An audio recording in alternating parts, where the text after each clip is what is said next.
গিন্নি, আজও পুকুরে কোনো মাছ পেলাম না গো। গত বছর কত মাছ ছাড়লাম পুকুরে, এখন দেখি একটা মাছও নেই। এই দিয়ে 7 দিন মাছ ধরতে গেলাম, একটা দিনও জালে আমার একটা পুঁটি মাছও উঠলো না। কি যে হলো বুঝলাম না। ওইদিকে রুদ্রের পুকুরে মাছ পানির উপরে কিলবিল করছে, আর আমার পুকুরে মাছের কোনো চিহ্ন নেই। আমি তো রুদ্রের থেকেও বেশি মাছ দিয়েছিলাম।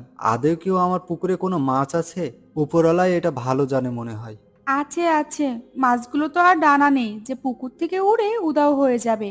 আমাদের পুকুরটা গভীর, তাই হয়তো মাছ সব নিচে থাকে, জালে ধরা পড়ে না। তুমি অত অস্থির হয়েও না তো। কিছুদিন পর বড় জেলেদের নিয়ে এসে সব মাছ একবারে ধরো। এখন এসব চিন্তা বাদ দিয়ে নাও বাজারে থলেটা নিয়ে বাজারে যাও তো। রান্না করতে হবে তো, আবার দুপুর গড়িয়ে এলো। নরেন বাজারে যাওয়ার পথে আরো একবার তার পুকুর পাড়ে যায়। পুকুরটা দেখে তার খুবই মন খারাপ হয়। মাছের চিন্তায় সে অস্থির হয়ে পড়ে। মনে হচ্ছে এই পুকুরে কোনো একটা গন্ডগোল আছে। আচ্ছা, কেউ আবার রাতের আধারে এসে আমার পুকুরে সব মাছ চুরি করে নিয়ে গেল না তো? কি জানি কি হচ্ছে। দেখি তাল গাছটার কি অবস্থা। অনেকদিন হলো তাল পাতাগুলো ছাঁটাই করা হয়নি। দেখি কিছুদিন পর তাল পাতাগুলো ছাঁটাই করে দেব।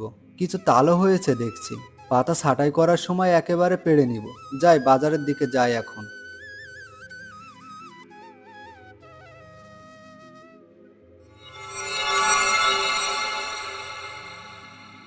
আরে, এটা আবার কে রে? মনে হচ্ছে যে বেটা মাছ ধরতে এসেছিল, সে নাম কি যেন মনে পড়েছে। নরেন নাম। আহা, কি সুন্দর আর মধুর নাম। এই বেটাকে আমার মনে ধরেছে। এর পুকুরের মাছ খেয়ে আমার যা ভালো লেগেছে না, এবারের ঘাড়ে চাপবো। কতদিন শখ আমার সংসার করার, মনের মতো কাউকে খুঁজে পেলাম না। এখন তো আমার নরেনকে ভালো লেগেছে, আমি ওর সংসার করব। এখন যাই, কিছু মাছ আর তাল খাই।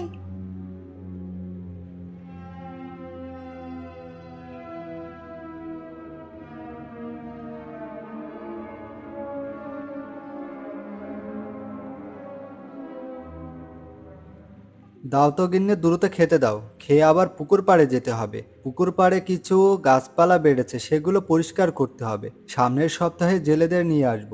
বড় জাল ফেলে সব মাছ উঠিয়ে আবার এই বছরে চারা মাছ ছাড়বো। এখন খেয়ে চলো পুকুর পাড়ে যাই। আচ্ছা, নাও খেয়ে নাও। আবার তো দুপুর হতে চললো।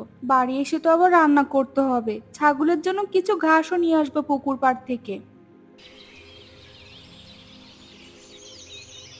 নরেন ও তার বউ পুকুর পাড়ের দিকে যায়। আরে আরে, নরেনের সাথে ওটা আবার কে?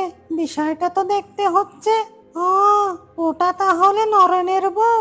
আহা, তোকে তো আমি বন্দি করে নরেনের সংসার করব। এবার এবার আমার সংসার করা হবে।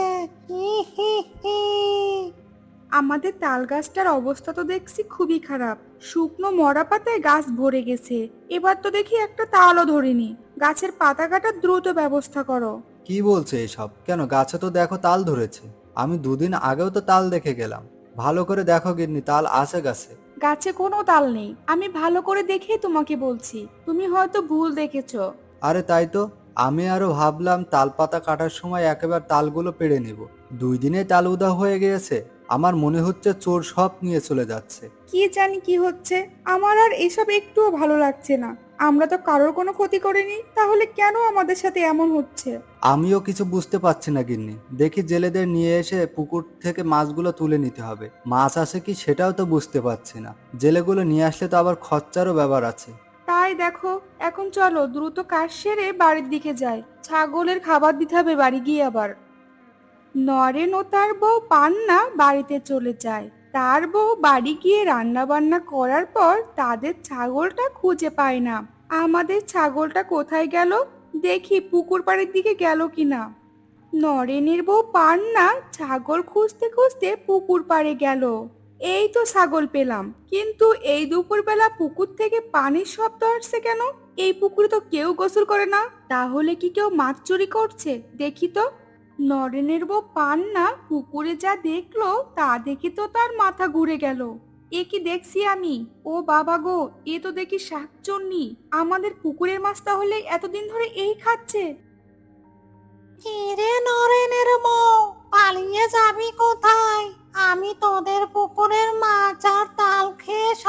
করেছি, এবার তোর সংসার খাবো। হি হি হি।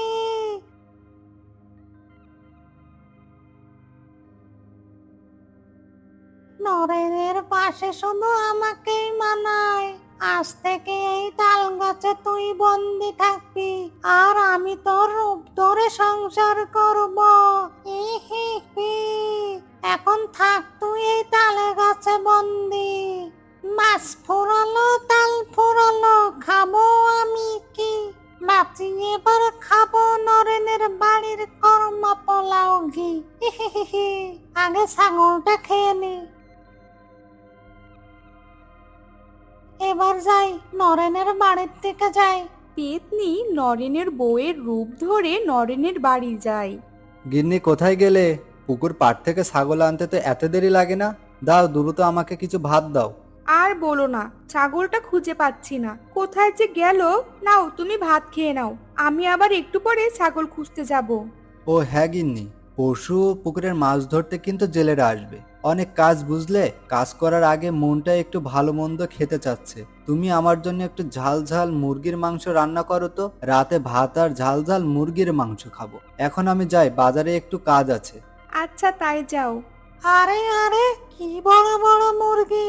আজ তো সব কয়টা ঝোল করে আমি নিজেই খাবো। এখনই মুরগিগুলো দেখে জিভে জল চলে আসছে। যাই, রান্না করে নি।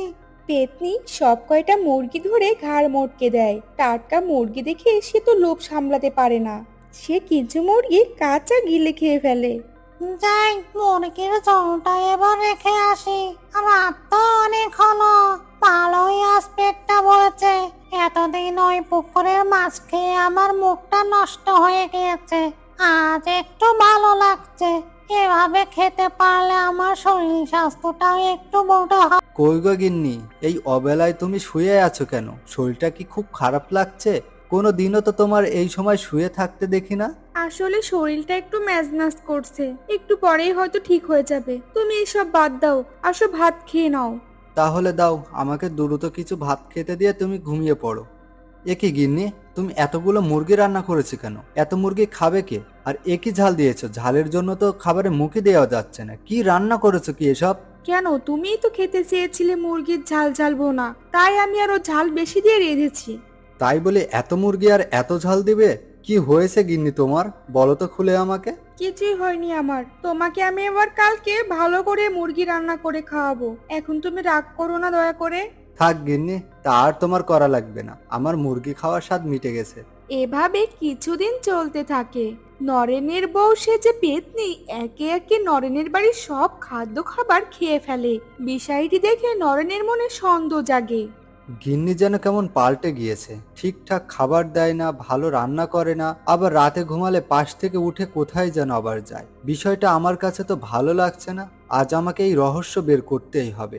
পরের দিন সকালে যেই ভাবা সেই কাজ।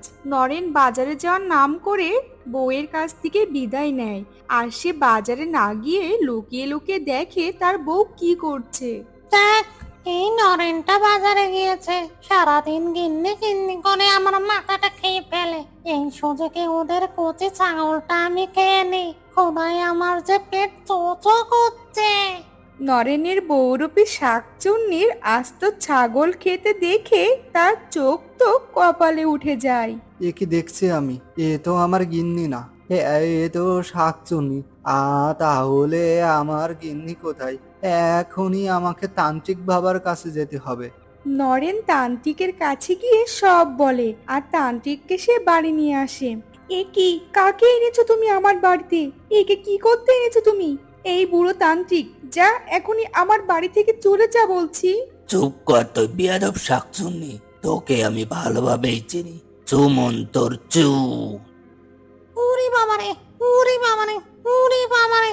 এই থাম থাম তান্ত্রিক থাম, আমি কিন্তু এখনই তোর ঘাড় মটকে নিব। আগে বল কিভাবে এলি, আর আমাদের বৌমা কোথায়? আগে বৌমাকে এনে দে, তা না হলে তোর অবস্থা আমি আরো খারাপ করে দিব। বলছি বলছি, আমাকে আর কষ্ট দিস না। আমি নরেনের পুকুর পাড়ে তাল গাছে থাকি 1 বছর ধরে। নরেনের পুকুর থেকে আমি মাছ ধরে খেতাম, কিন্তু পুকুরের সব মাছ শেষ হয়ে গিয়েছে। এই সুযোগ বুঝে নরেনের বউয়ের রূপে আমি নরনের বাড়ি এসেছি। ওর বাড়ির ছাগল মুরগি হাঁস সব আমি চেটে পুটে খেয়ে ফেলেছি। ওর বউকে আমি তাল গাছে অজ্ঞান করে রেখেছি। আমি এখনই এনে দিচ্ছি, দাঁড়া দাঁড়া। এই বলে শাকচুন্নি হাত লম্বা করে নরেনের বউকে তাল গাছ থেকে এনে দেয় আর বলে, এই নে নরেনের বউকে, এবার আমাকে মুক্তি দে। মুক্তি তোকে দিয়ে দিলাম, যা এই জীবনের জন্য আর এদিকে তোকে না দেখি। না রে না, আমার ঘাট হয়েছে।